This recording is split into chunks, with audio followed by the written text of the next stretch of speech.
So tapos na ng ating pina-oversize sa machine shop. So i-check natin. O talaga nating itong kalimutan i-check ang piston ring size, piston ring na clearance. So genuine parts pa rin ang ginagamit natin dito. Genuine piston ring, genuine piston.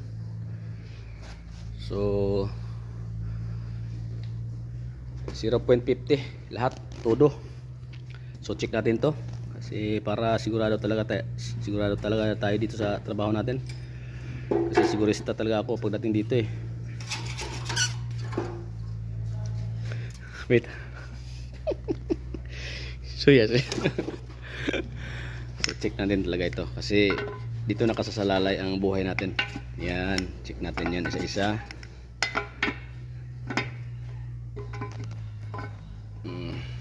Yan, parang sumasabit ang piston na.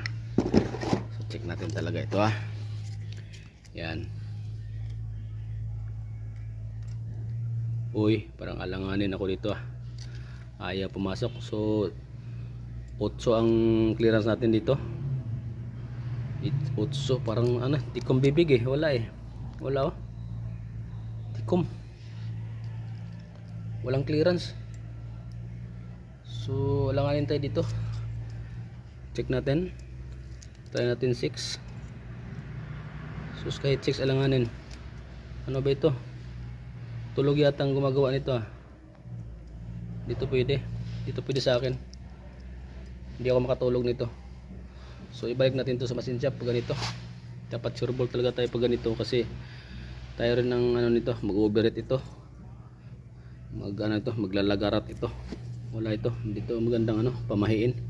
So dapat pag ganito, check talaga natin double check talaga para wala tayong sakit sa ulo at makatulog tayo ng maayos kung wala tayong isipin. Kasi ito wala talagang clearance dikit na dikit yung piston ring gap. So yun lang, ulit baby, rock and roll to the world, oh yeah.